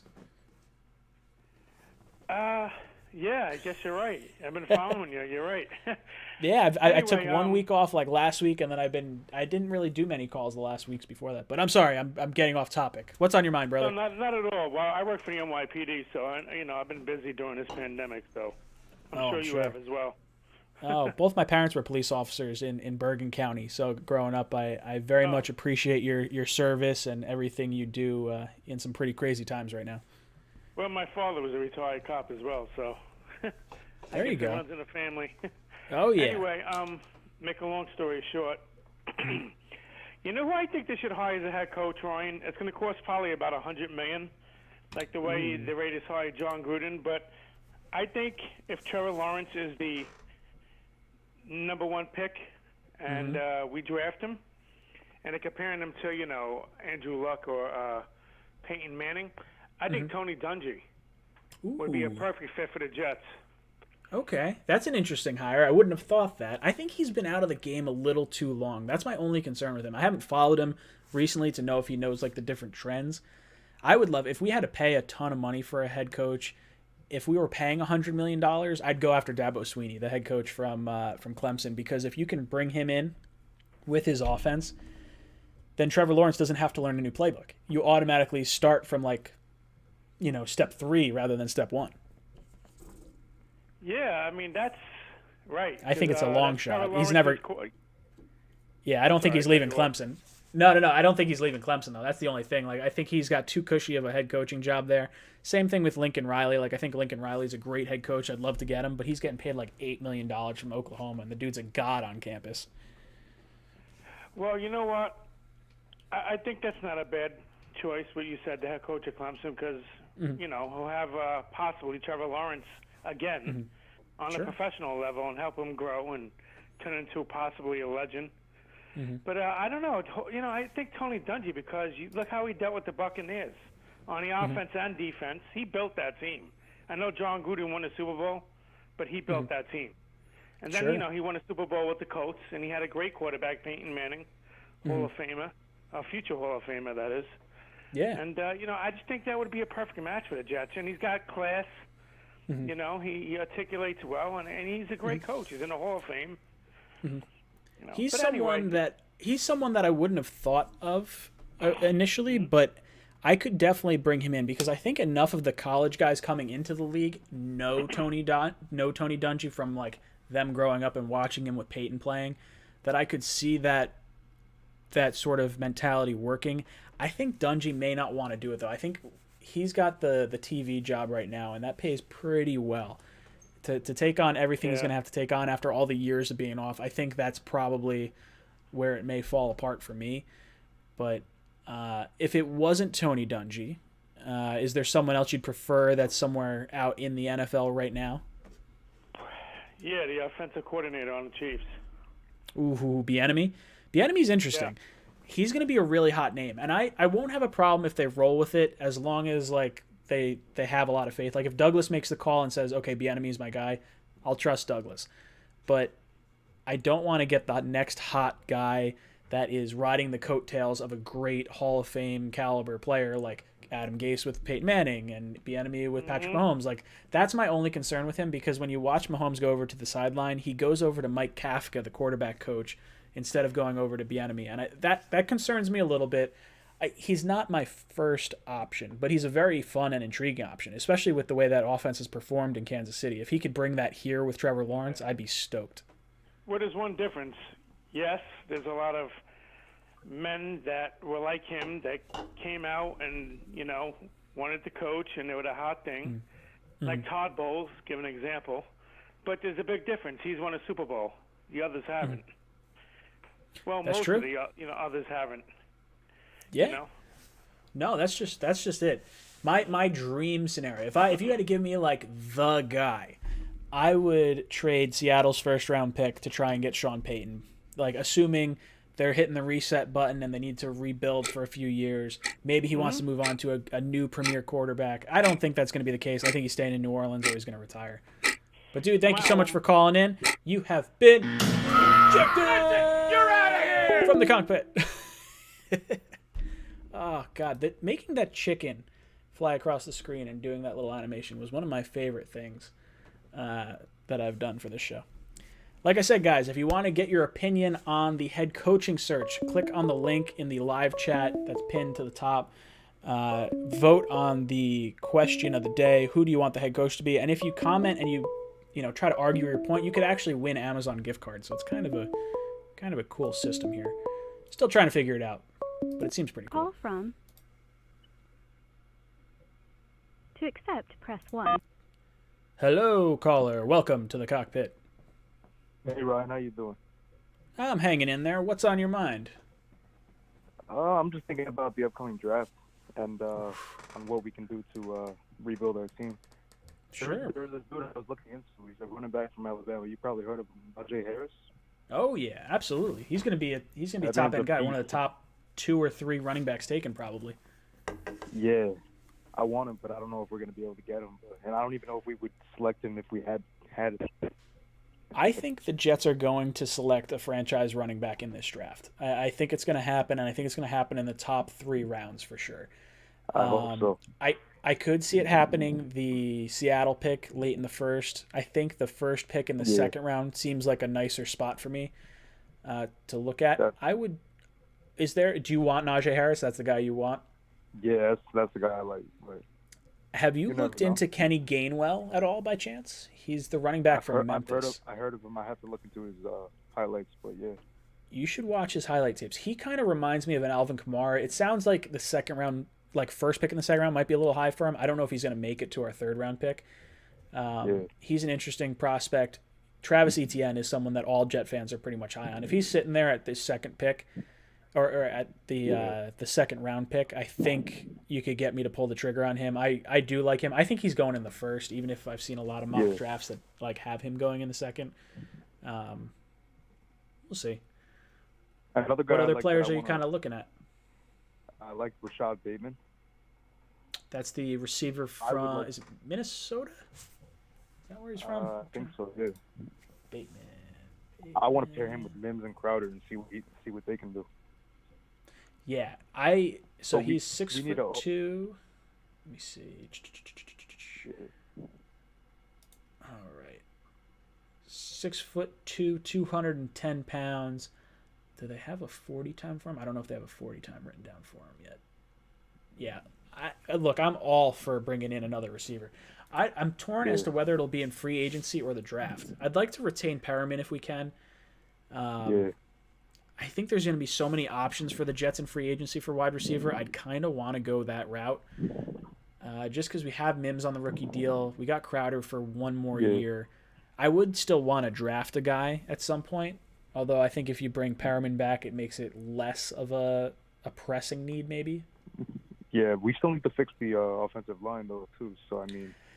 Yeah, that's huge. I think getting another guard is going to be huge for this line. And I think the Joe Tooney or Sheriff from Washington are two guys. Yeah, those are going to be the two guys that I'm really looking at. Tooney's definitely the guy that is my number one in terms of who I want this offseason. Yeah, I think he's franchise tagged by the Patriots. He is this year. Yeah, he's getting paid about $14 million. The Ray, the Patriot guy I had on 2 weeks ago, I think it was 2 weeks ago. He's very much on board with the Patriots re-signing him and paying him a bucket load of money, like $20 million a year, like lots of money for a guard. But he's more than just a guard. He's a guy that can play center. He can play tackle. He can play guard. Like he can play all over the offensive line. I absolutely love the guy. He doesn't cause penalties. He plays all the time. Like he's just legit. I just have a hard time seeing him leaving the Patriots if Belichick really wants him because they have a lot of cap space. Brady left the Patriots, so you never know. That's true. The reason Brady left the Patriots, one, aside from like trying to prove that it's not just Belichick, it's him and everything going on, the Patriots didn't have a ton of cap space last year because of the way that contract was worked. This year, going into free agency, the Patriots are going to have, let me see, I'll pull it up real quick. I had it up the other day. So the Patriots are going to have, where's cap space? Bam. Patriots are going to have $61 million in cap space plus another like 20 getting rolled over from this year. So they're going to be right up there with the Jets in terms of cap space. Jets are going to have $100 million and Patriots are going to have about 80. Yeah, it's bananas. But there's a lot of teams at the bottom. Like the Saints are going to be $98 million over the salary cap. The Eagles are going to be $70 million over the salary cap. Falcons are going to be $40 million or $37 million. The Rams, $24 million. The Steelers, $30 million.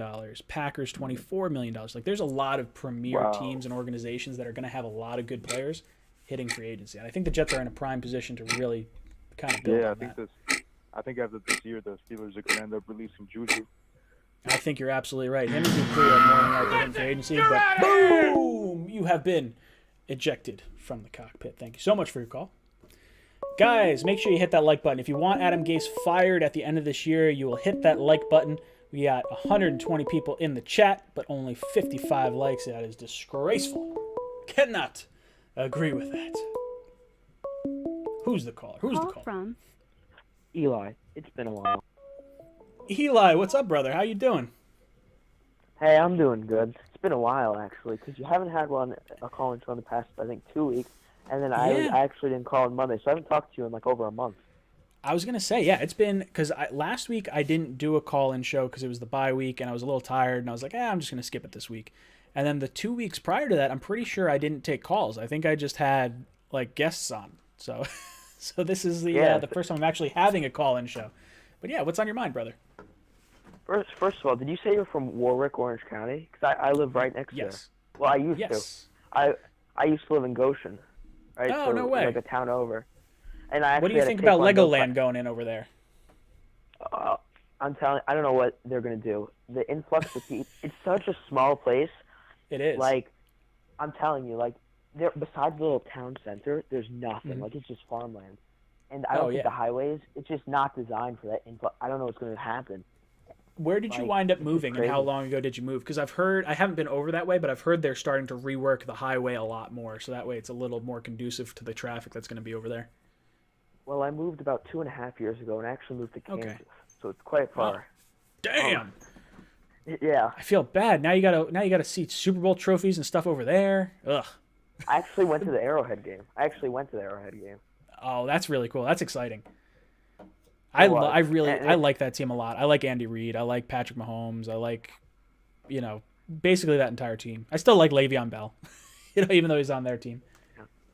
It's funny when the Jets came into that stadium. They played the clown music. You know that clown music? Na, na, na, na, na, na. It's funny. And then when the Chiefs walked in, they played Enter Sandman.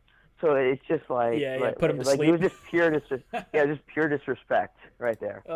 I mean, hey, we deserve it. That's what it is. I mean, we've been so terrible for so long. We deserve to be the laughingstock. And I don't know if you saw my most recent video, but it seems like the Jets are in prime position to be the last or the longest playoff drought. The Bucks have an 18-year drought. I believe the Browns have like a 13 or 15-year drought, and the Jets have a 10-year drought. And the Bucks and Browns are both 7-3.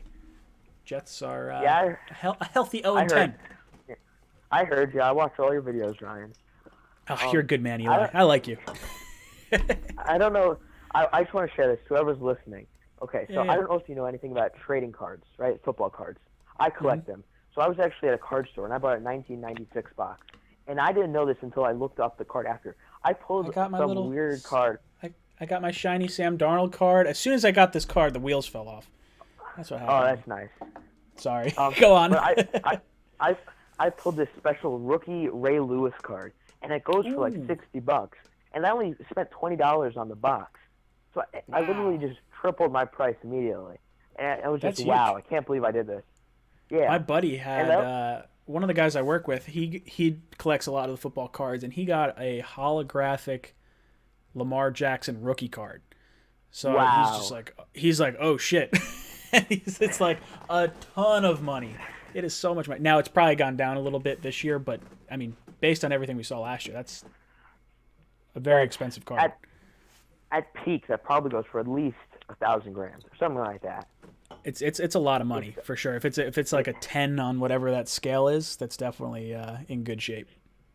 Well, the thing is, when you get a 10, it changes. I have like a Kyler Murray special card. It goes for $30, but I found out if it's graded 10, it goes for like $300. Oh yeah, that doesn't surprise me. It's really hard to get a graded 10 card. I was trying to find my Pokemon cards because I saw the first edition Charizard goes for a ton of money, and I'm pretty confident I have a first edition Charizard. It's not going to be a 10, but they go for like thousands of dollars right now. Yeah, like even if it's not a 10. Yeah. I also wanted to ask you before I get ejected like a chicken. Yeah, sure. Your advice for small Jets YouTubers, because I started a few months ago a Jets channel. I just wanted to know if you have any advice for it. Advice for a Jets channel. Advice for a channel in general, and I'll turn off the timer so I can give you a legitimate answer here. I would say this: do whatever you enjoy doing, and don't be afraid to try different things, because I'll be honest, when I started this YouTube channel, I had no intention of like actually making a legit Jets channel. I started it as a way to test how I was going to talk on camera, and I just wanted to talk about something that I felt comfortable talking about. My original idea for a channel was actually to interview people on chairlifts around the country, because I'm a big skier and snowboarder, and I wanted to get free lift tickets all over the country at all these different things. So you never know what you wind up doing or where you wind up kind of falling. But in terms of just Jets YouTube in general, we're very, I guess we're lucky and we're unlucky in two respects. There's a lot of big Jet YouTubers right now where a lot of other teams don't have many. So we're kind of in a super saturated market. So you almost want to have a little bit of a different kind of flair to it. Like when I was watching Jet Central originally, before I started this channel, he's very much like he'll do prepared videos, but he very much does the cell phone video where he's talking like immediately after something happens. So I thought about doing that type of style video occasionally when it's like quick breaking news.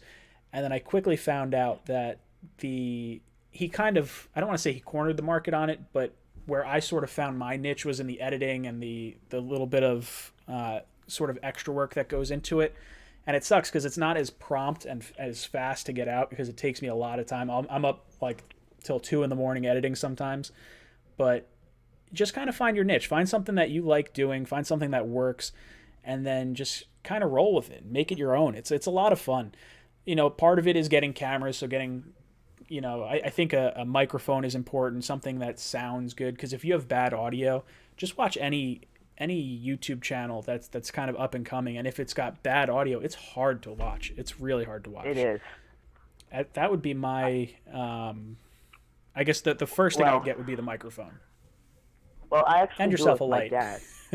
Oh, there you go. I do it with my dad.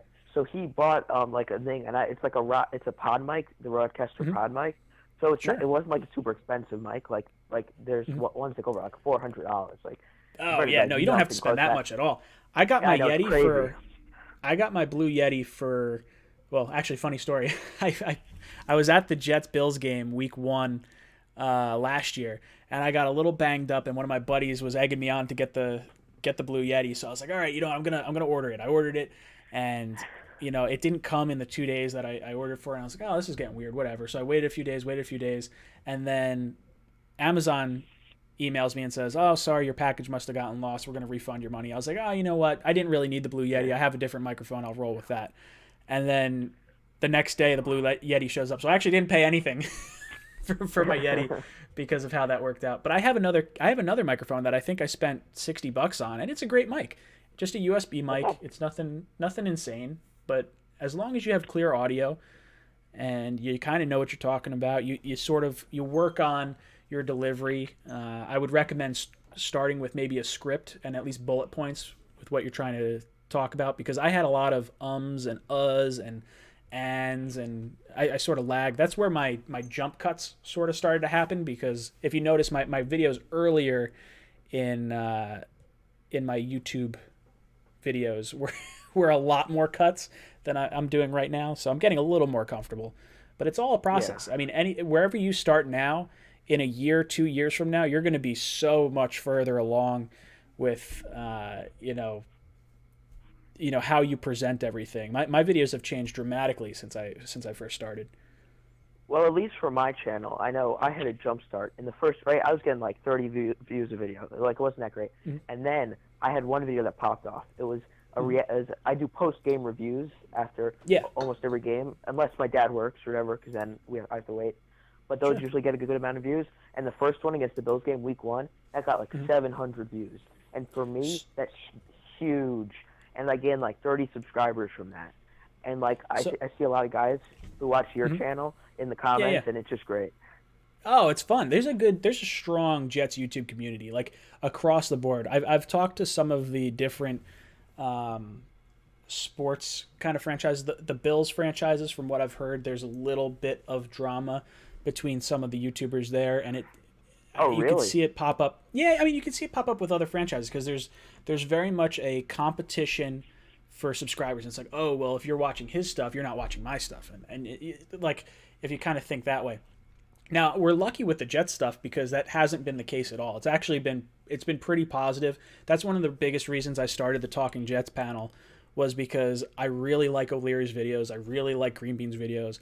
I'd love to get Jet Central on. I like Richie's videos over at Jets Media, and I think it's fun to get all these different like video makers together, and just it's fun for everyone that's watching, because you see when you go to the Jets YouTube, or you go to Jet Central, you see the same guys commenting on all these videos, so it's fun. There's definitely more of a community than just one channel will sort of have. Yeah, I haven't seen that. Like in the Jets community, it seems like way more friendly. Like all the big YouTubers. Like besides, I've seen like almost everyone on your channel besides Jet Central and Gangrene David for a while. He used to be on, but I haven't seen him in a while.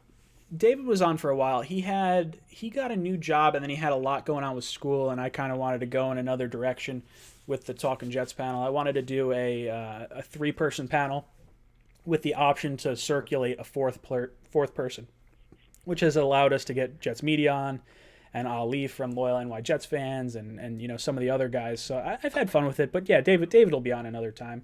Jet Central, for whatever reason, I don't know if he doesn't like me or if he just doesn't like doing live streams, but he's tough to get in touch with, for sure. What's your channel, Eli? It's called Sports Jabber with the Lefties. Sports? I know Jabber. It's a corny name. There's a face reveal on there. If you want to see how I look, you just watch one of those videos. Sports Jabber with the Lefties. So you have 58 subscribers, and you just got 59 because I just subscribed to you. So. Oh, thank you, dude. You are welcome. Guys, make sure you hit up Eli. Follow his channel. It is Sports Jabber with the Lefties. Throw him some subs. For a face reveal. You want to see how I look, go ahead and check it out. Oh, God, they might unsubscribe then. No, I'm kidding. Oh, God. All right, Eli. Let me get to a few more callers before I get out of here tonight. But thank you so much for calling in, brother. Yeah, of course, dude. Anytime. All right, that was a good talk, good conversation. Yeah, I every now and then I'll get a few guys that'll reach out to me and just ask for advice or different things. And I'm always willing to give different advice that I can try to, if I can help. It may not even be a Jets channel. I had guys come to me. One of the guys that I talk to relatively frequently, he moved to Seattle, and he's got more of like a wellness kind of channel, but I'll share some tips and tricks, of course. Thomas, what's up, brother? How you doing? Welcome to the cockpit. Hi. Oh, not too much. I'm hanging in there. Getting to the end of this season, and I just need 6 more losses. I want to know, what are we going to do if the Jets go 16 after we celebrate getting Lawrence? Ooh. Because so if the Jets go 0-16, we're going to celebrate getting Trevor Lawrence first off. And that's going to be immediately after the following day, Adam Gase is going to get fired.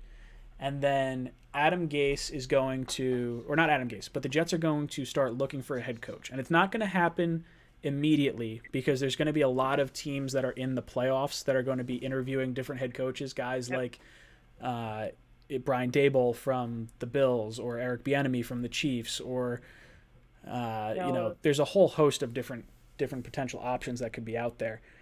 I'm willing to put all the money I have, all $20, that Adam Gase will not get another NFL head coaching job. Ooh, I would say you are 100% right on that. I don't think Adam Gase gets another head coaching job. I think it would be hard for him to get another job in the NFL. I don't know if anyone's going to hire him as a head coach after going 0-16. I don't think it's something you can come back to, especially because we weren't planning on going 0-16. We were planning like 6-10. Not good, but not 0-16. Sure, yeah. Well, I was expecting to get, right around pick like 10 through 15, possibly competing for a playoff spot, late in the year, finish 6-10, 7-9. And then to see what we saw this year, it blew my mind. I am absolutely shocked we are as bad as we are. And a lot of that falls on Sam. A lot of it falls on Gase. And then a lot of it just falls on this defense as well. Guys opting out. Mosley opting out killed us. I think I could start for the defense. Say that again? Okay.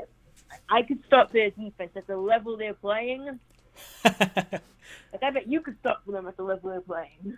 I would snap in half. The second one of those guys hit me, I'd explode into a bunch of dust.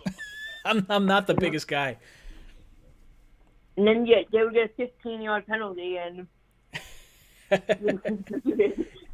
if you're looking at free agency, is there any players that you're looking at in particular? Just a good player. I don't care anymore who it is. Sure. Is there a position group you kind of want? No, I just want a good player. Anyway, that's fair enough. I've given up on the O-line being good. Just waiting. Well, I'm hoping the O-line's going to get better. I really want to see them get a lot better because I think if we get Tooney, this team becomes a lot different than how it was at the beginning of the season. And also when you wind up getting preseason games. Like, this line's playing a lot better after 4 or 5 weeks of play because they know each other's tendencies. They understand what's going on. McGovern was a top 10 center last year. What happened? Why is he now one of the worst centers in the league? Is it an offensive scheme thing, or did he actually regress that much after signing with the Jets? Like, I don't know. I'm hoping he can turn it around next year. Probably the latter. Oh yeah, for sure. That's just how it always falls with us. The worst thing about the Jets drafting is they usually never draft busts, but they never draft like insanely good players.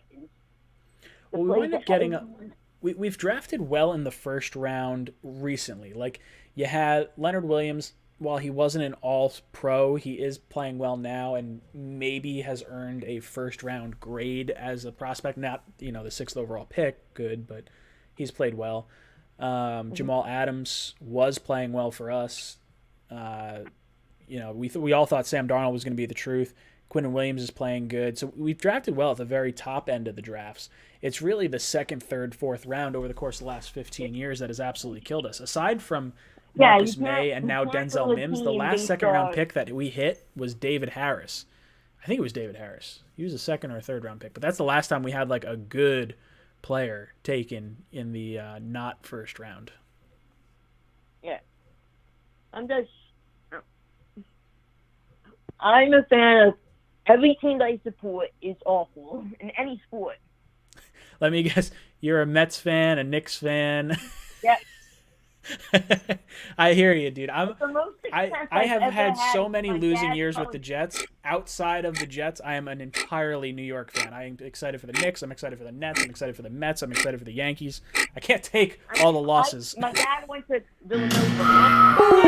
You're out of here! You have been ejected from the cockpit. I'm going to try and get to a few more questions, but I saw a comment in here. Where did it see?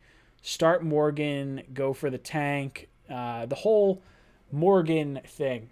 Matt O'Leary released a video earlier today that got me a little fired up based on the thumbnail. And I'm going to talk to him about it tomorrow. But I'll get you guys a little bit of where I was thinking right now. Before I do that, though, guys, in the top section of the live chat, you'll see a pinned comment, or at least it's on the top on my page. I don't know if it's on the top on yours. But there is a link to a poll question. Who should the Jets look to hire as a head coach next year? There is a bunch of options, and you can rattle off your commented takes and what you think the Jets should or should not do, and you'll earn points to try and get Amazon gift cards. So it's actually kind of cool if you want to join in on that. It's a fun way for us to interact. I'll rattle off the percentages of who the head coaching candidates are at the end of the stream. Ooh, sorry, burp. But then let's talk about O'Leary's video. So he's got this whole thumbnail, and it says something along the lines of, is James Morgan the next Christian Hackenberg? And I was like, Matt, that's not gonna be the case. Like, I'm so mad. Like, this is ridiculous. And then I watched this video, and I was like, okay, it's not that bad. But we'll talk about it tomorrow too. But basically what I'm saying is there's people out there that have had this discussion about, is James Morgan the new Christian Hackenberg, because he's not even playing. He's not even a backup, quarterback. He's now the 3rd, 4th string quarterback in a sense. So I understand that. I get where the frustration is with Morgan, because it's not a pick I wanted. I know Matt, Greenbean, and David did not want it on draft day as well. We were all calling for a wide receiver. Now, here's my thought, and it really is, important to think about this way. Hackenberg was a 2nd-round pick that was drafted to be a franchise quarterback. When you take James Morgan in the 4th round, he is not going to be a franchise quarterback. Now, the issue I have with the Hackenberg pick, first and foremost, is the quarterbacks that are taken in the 2nd round very, very rarely ever work out. From where the Jets took Hackenberg and later. Earlier in the 2nd round, Drew Brees, Colin Kaepernick, Garoppolo was around there. I think Dalton might have been a 2nd-round pick. There's a few. There are guys in the 2nd round, but those are early 2nd-round picks. When you're talking outside of the 2nd round, the only quarterbacks that are really hitting, you got Russell Wilson, Tom Brady, Kirk Cousins, maybe one or two other guys that I'm just missing off the top of my head. When you look at Hackenberg, where he was taken, that should have never been a quarterback prospect, because if you're just not getting a franchise quarterback, the chances of you getting a franchise quarterback in the second round are so slim that pick is a throwaway pick. Almost like with the James Morgan pick, like a backup developmental quarterback in the fourth round when you could have had a starting guard or a starting wide receiver or something of that nature. The Jets didn't have the luxury of taking a developmental prospect like that, and that to me is the flaw and where you can compare Hackenberg and Morgan. And I think after that, that's where the comparison just kind of ends. Because for me, Hackenberg was so much worse because of Hackenberg. That is the reason we drafted Jamal Adams and not Patrick Mahomes and not Deshaun Watson. We could have had either one of those guys, but we're looking at the guy we took in the second round. McCagnon doesn't want to admit that he's wrong and taking a quarterback after he just took a quarterback the year prior. Not to mention he's also looking ahead to the draft. So let's play revisionist history. Let's say we don't take Christian Hackenberg. Let's just say we throw that pick away. And it's not, we don't draft any player that's good or bad or indifferent. It's just we don't have that pick. If you don't have that pick, you get Patrick Mahomes, you get Watson. Now you figured out the quarterback. Now the year that we draft Sam Darnold, we're picking 6th overall. We don't have to trade 3 second-round picks to go up with the Colts. Instead, what probably happens is the Bills move up from where they pick 7, I think, at the end of the day. I think they picked at 7. They probably trade up with the Colts to leapfrog some of the other teams to get their franchise quarterback, which may have been Josh Allen anyway, or maybe they get Sam Darnold. Who knows? Now the Jets get Quentin Nelson. They get 2 additional second-round picks to surround Patrick Mahomes, to surround Deshaun Watson with. That is exactly why Hackenberg is the worst pick, and I would argue the worst pick in Jets history. Maybe it's hard because I don't have a ton of knowledge on like the early draft picks that the Jets had, and I know there was a lot of doozies, like the Jets having some pretty bad drafts in the 90s, the 80s and 90s. But the Hackenberg one, if you follow the process as to why that pick was taken, when it was taken, and what it caused down the line, like that butterfly effect, I would say the Hackenberg pick was one of the worst picks we have ever had, if not the worst. So that's my thought. And Matt had me fired up for a little bit. I thought for sure he was like, oh no, Morgan is as bad as Hackenberg. I was like, no, it's not happening. Can't be worse. But he talked me off a ledge. He got me back on board.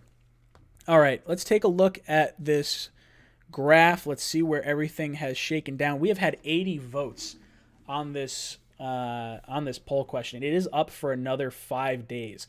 So if you guys want to get in on this, I'll link this up in the description and the live chat for tomorrow as well when we do Talking Jets. But right now, Jim Harbaugh is in the lead for who people want the Jets to draft, or not draft, want as their head coach.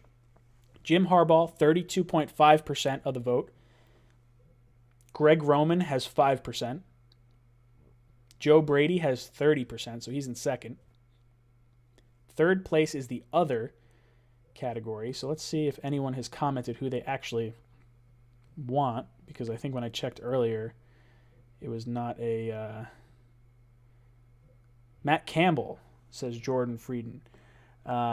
Would like Matt Campbell, could do what Rule did, hire the best coordinators, run the team like a CEO. I have no problem with Matt Campbell, and that's a good choice.